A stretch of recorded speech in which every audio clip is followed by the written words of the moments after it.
joining us. I'm Jenny Rosario Hall, the Development Manager for the March of Dimes, and welcome to the Sunny and Jenny Show. Just kidding. Thanks for joining us for the Signature Chef Beyond the Plate event. The March of Dimes was born during the polio pandemic, so there's no better organization to meet moms and dads where they're at during this pandemic. Hey everybody, I'm Sunny Deeds. I'm Director of Women and Newborns at Ascension Providence. I'm so happy to be here for this Beyond the Plate event here at the historical Morrow House. Welcome and thank you everybody for participating, and a big shout out to our sponsors and everybody that is supporting this event. While the way we are gathering has tended to look a little bit different since COVID started, that doesn't mean we still can't come together and have fun in a virtual event to support moms and babies.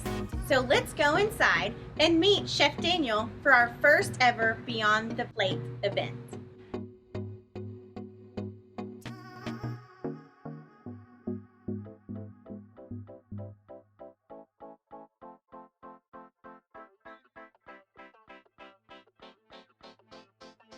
My name is Daniel Wade. I'm going to be your chef. I'm the executive chef at Barnett's Public House. I'm also executive chef at Lighthouse Coffee and Waco Ale. You can find my food at any of those restaurants, bars, things along those lines. We will be doing a live event at my personal house on October 22nd. So I'll be showing you live how to cook a 4-course meal in my personal house, in my comfort zone. So we're gonna go a little once over on a dessert that my wife loves to have as we're sitting on the patio drinking cold beer. So we're gonna start off with just a little bit of macerated berries. We take a little bit of blackberries and a little bit of raspberries. Just kind of saute those down. You want them to break, but not form into a liquid. You just want them to have a little bit of body. Just kind of shake them down, let them cook. Basically, I'm gonna set this on fire right here. This is just a little bit of just brandy.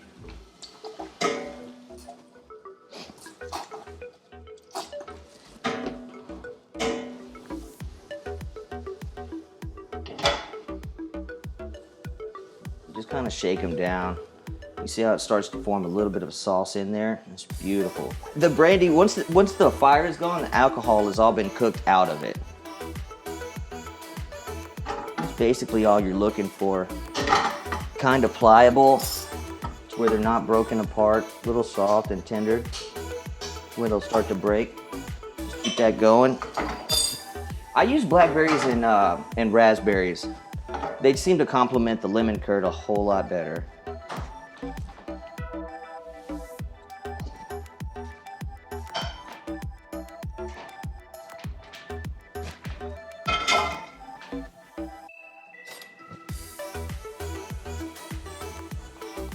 So basically this is just egg yolks, sugar, lemon juice, and that's everything that's in it. I think that's why I like it so much, because it's so simple. You just top it with a little bit of this, these little baby beet tops, just because it brings a little bit of earthiness inside of it. And that's basically my wife's favorite dessert, the Kelsey. The reason why I really enjoy doing all these things for March of Dimes is because me and my wife actually, about 9 years ago, we had a son born. His name was Zane. He was born on September 27th, and he was 27 weeks premature. On October 2nd, he did end up passing away. So that's why I like doing events like this, because it actually holds a little special place in my heart. So the dish that we're actually going to be doing is the one that my last event for March of Dimes, we had a little cooked Waco chef competition. This is the winning dish, and so I thought it would be fun for the viewers who didn't get to, maybe try this dish. It's beautiful pork chop, it's fried pasta, braised greens. I'm not using candy though. We're actually gonna do a port wine reduction. Some of the tools that you're going to need for this event, you need a saute pan. You're gonna need a cutting block, you're gonna need a chef's knife, you're gonna need a set of tongs, you're gonna need a spatula, you're gonna need a plating spoon, and you're gonna need something to eat off of, so I would recommend a plate. This is a Bob Kramer. It's made by Zwilling. My mom gave it to me. Got my first, I guess, big boy job. It's one of my favorites. I don't get to pull it out a lot, but I figured we were on camera today, so I'd bring out something pretty. 60% of the work when you order one of our to-go boxes. We try to do most of the stuff that nobody likes to do, so we enjoy that stuff. What y'all mainly end up doing is firing the protein and then plating. That's basically what we try to boil down to, what we try to leave for the guests. So it's not this stressful, oh God, I still gotta go home and cook dinner. No, you just grab a bottle of wine and hang out with your significant other, and you just kind of do the protein, and then you get a dessert. Yeah, like I said, I try to cover most of the bases on everything. So I try to make it as easy for you as possible, but being able to plate it how you have in mind. You don't have to plate it any certain way. If you don't like your food touching, then that's fine. If you like everything piled up into one, I don't think there's no rules to it. And I think that's the beauty of being able to order the kit through me, and you can go home and cook it. If you like your steak mid-rare, fantastic. If you like it mid-well, nobody's gonna yell at you for doing that. I think that's the beauty of the kits that we're selling, and how it's hands-on, but it's as little hands-on as possible. So what we're doing here is we're just gonna take an onion, and I like to go ahead and cut it in half once again, and then I like to basically just kind of julienne it around here. And that way, because whenever they come through, this ends up going into the braised greens. These will be sauteed down with vinegar, mustard seed, mustard greens,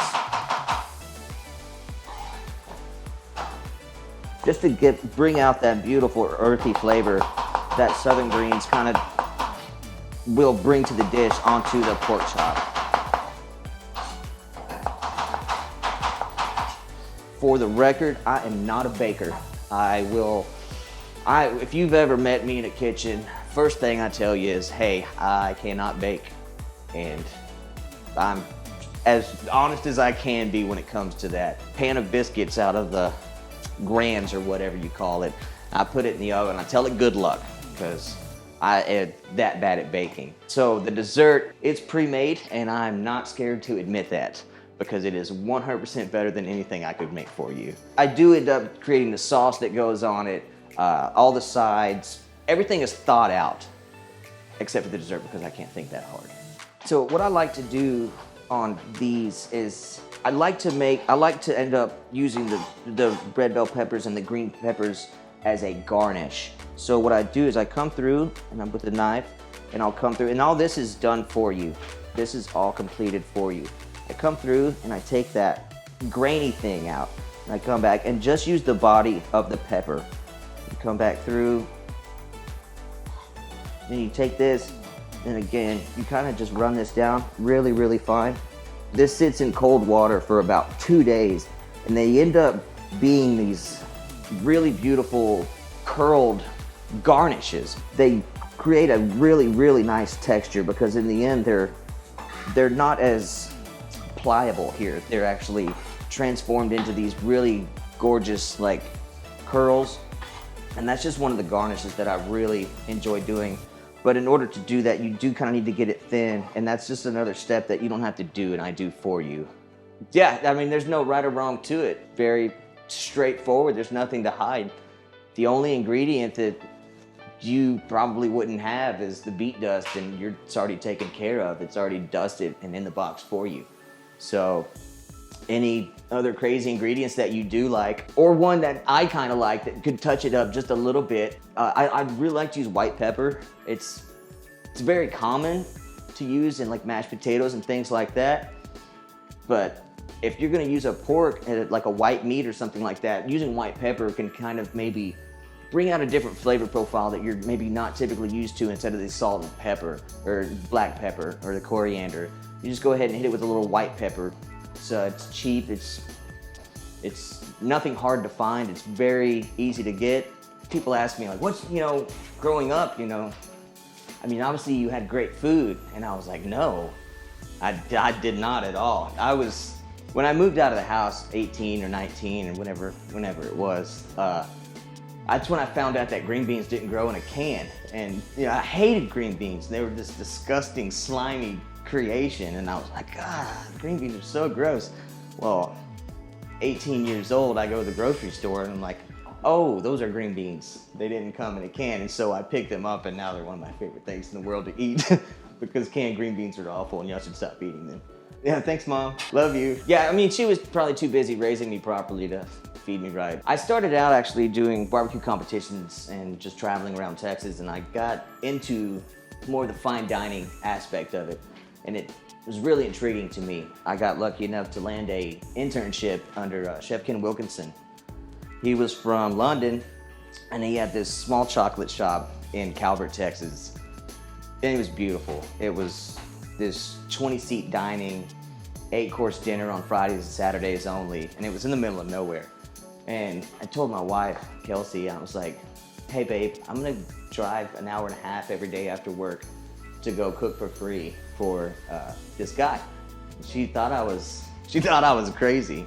But in the end, he taught me so much, and he taught me, for lack of better words, I guess you'd say that he matured me as a chef before I was even a cook, if that makes any sense. We spoke of love and poetry and wine and all these things, and I was young. I was 24 years old at the time. I didn't think like that, you know? We spent so much time together creating menus, and I mean, he was a world-renowned, amazing chef, and I would have an idea and he wouldn't shoot me down. He was just that guy. When I try to bring on another chef or try to teach my sous chef Jacob something, I try not to force it. I try to impact a moment with him, because I think that's where food is different than the industry's crazy. So 90% of your chefs are gonna yell at you, demoralize you, and beat you down.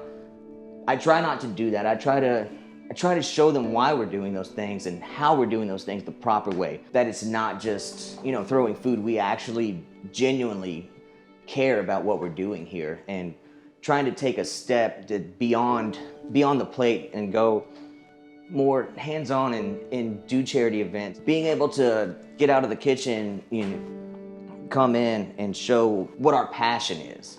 All right, I'm really excited to be cooking for you at my personal home on October 22nd for March of Dimes events that we have coming up for the rest of the year. We're laying the foundation for healthy moms and strong babies, and we're only able to do this through the committed support of our corporate sponsors. We want to thank Baylor, Scott & White, Hillcrest for their continued support for our Signature Chef Beyond the Plate event. We also want to give a hats off and a big thank you to our other corporate sponsors. Those include Ascension Providence, Ray Broker, Roy Daly with Hines Service Company. Also, we would like to thank Amanda Cunningham, First National Bank of Central Texas, John Hall, Kristen Clements with Camille Johnson Realtors, and Pal's Home Health. Thank you so much for your sponsorship for Beyond the Plate. Because of your continued support, we are able to support moms when they need us the most. During COVID, we have provided face masks, we provided blood pressure cuffs, breastfeeding supplies and pumps, and other vital needs to the families that have found themselves in the NICU. Here locally, we have delivered supplies to our local hospitals, including supportive signs to healthcare workers. We have been able to provide ear savers to the local nurses in the NICU and in labor and delivery, as well as postpartum. We've hosted live Facebook series where families can log on and ask pertinent questions to their NICU journey, as well as how to have a healthy pregnancy during COVID. We've also been able to deliver snacks and treats to our healthcare workers when they need it the most. In addition to this, our NICU Baby app, which can be a free app that's downloaded onto your phone, has provided up-to-date research and resources in regards to COVID and how to have a healthy pregnancy and how to stay healthy during your pregnancy during this pandemic. Nationally, we've been able to work with Peter Salk, who's the son of Jonas Salk. Peter Salk is currently researching a vaccine for COVID, just like his dad did for us in the 1950s when he developed a vaccine for polio. Before we wrap things up, I wanted to be sure to remind you several things before we get to our October 22nd event. First is that I will be sending you some detailed instructions through email on how to order, whether you want land or sea, or if you have any allergies that Chef Daniel needs to be aware of. Second is that we've partnered with other signature chefs that we've been able to enjoy their foods in the past through a passport dining program that we're going to be launching in November. This passport dining program is going to be a way to give back to these chefs in a unique way, especially during COVID. Third is that our Fund the Mission is going to look a little different this year. With each $5,000 donation in total, we're going to be able to deliver boxes of food to our local NICUs, nurses, doctors, and families. And don't forget, the deadline for individual box sponsorship or overall sponsorship is October 9th. So this will give Chef Daniel enough time to prepare the food and the boxes for delivery. Hey, everybody needs to show us a little love in the chat box. Go ahead and give your shout out to Chef Daniel of Barnett's. And we look forward to, in a little over a month from now, him helping you bring out the inner culinary expert. So I would like to introduce you to Des, our head mixologist slash bartender slash amazing cocktail waitress. This is Des. She's going to show you a little bit of what our to-go boxes that we have to offer. Des, take it away. All right, so we've created a few more cocktail kits to add to our menu for the Signature Chef March of Dimes event going on October 22nd. Today I'm going to be making an aviation cocktail, and then I will also be going into an Emerald Old Fashioned cocktail.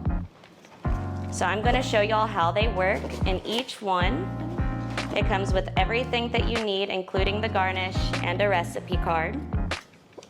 So for this one, I'm going to go ahead and get out everything I need, which is Jameson, honey syrup, Genepi des Alpes, and green chartreuse.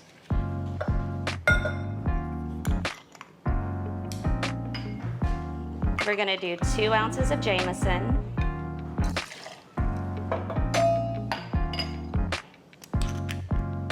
0.5 ounces of honey,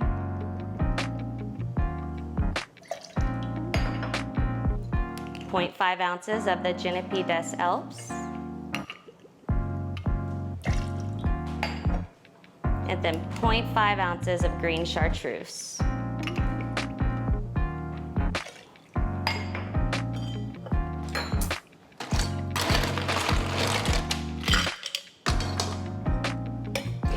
You're gonna put that in your shaker.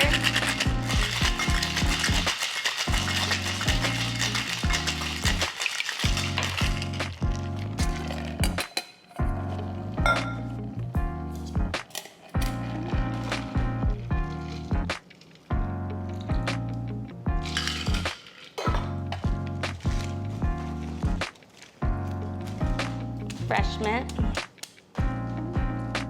And there's your cocktail. It's that easy.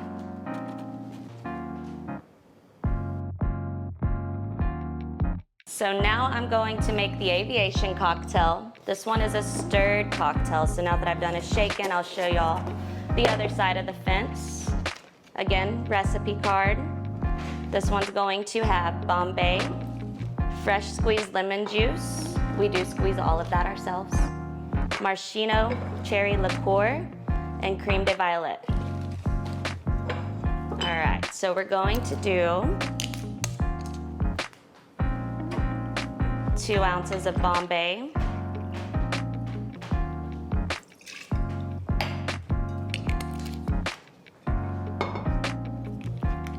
0.5 of creme de violet,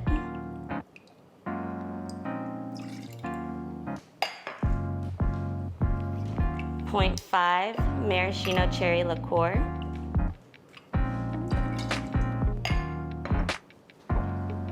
and then 0.75 of your fresh squeezed lemon juice.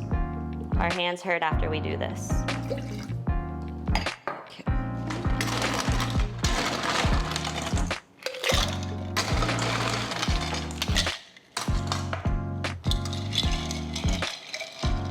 You're gonna stir it until chilled.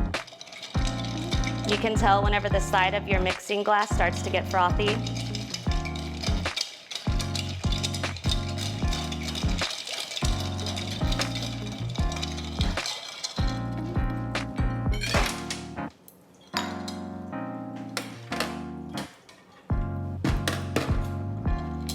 Then you're gonna pour it into your chilled wine glass.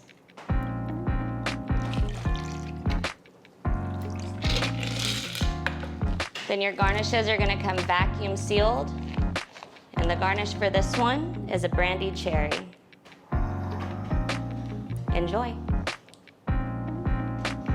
We want to thank you so much for joining us tonight and sending us your questions in the chat box, because Chef Daniel is here right alongside us during this viewing. He can answer all of your questions that you might have. So can't wait to see you. Thank you for supporting us during this time. So let's everybody grab your drink, get ready to go, and we're gonna have a great time supporting moms and babies.